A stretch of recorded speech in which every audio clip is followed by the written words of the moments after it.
the land of ancient Egypt, near the bustling city of Thebes, stood the grand temple of Ra. There, a young priestess named Nefret served, dedicating her life to the god of the sun.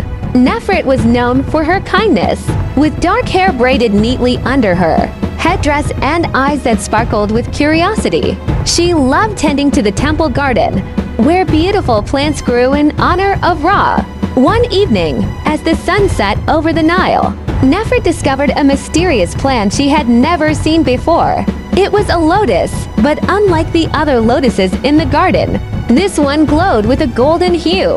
Her heart raced as she reached out to touch its delicate petals. Suddenly, the lotus opened, revealing a small, simmering light inside. She sensed this was no ordinary flower, it was a gift from the gods.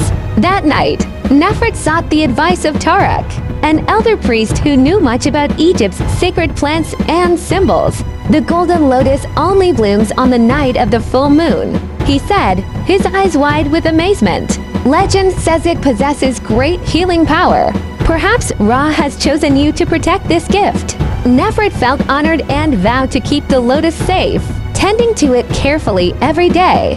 She watered it from the Nile and shaded it from the harsh sun, making sure it thrived.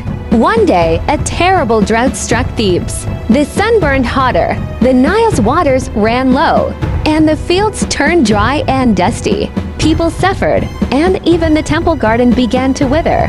Villagers came to the temple, pleading for help, but the priests could only pray, hoping for mercy. Seeing the suffering of her people, Nefret thought of the golden lotus.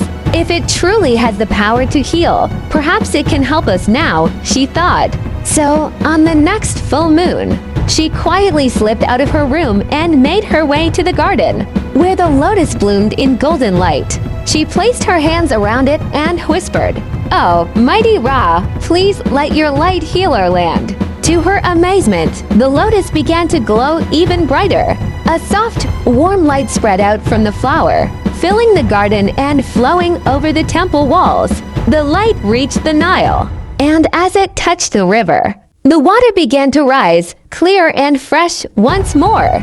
The fields drank in the renewed water, and soon plants began to sprout, green and strong.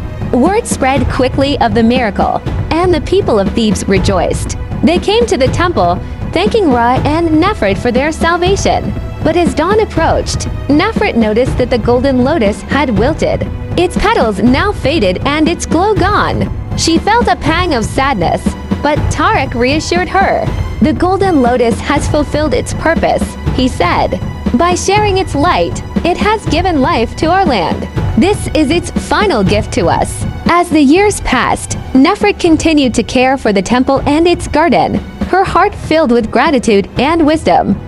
She never forgot the golden lotus, and every time she looked upon the Nile, she remembered the gift she had been entrusted to share. The villagers, too, told stories of the young priestess and the flower that saved Thebes, passing it down to their children as a tale of courage and compassion. And so, the legend of the golden lotus and the young priestess lived on, a reminder that true gifts are those we share, and true strength is found in kindness and selflessness.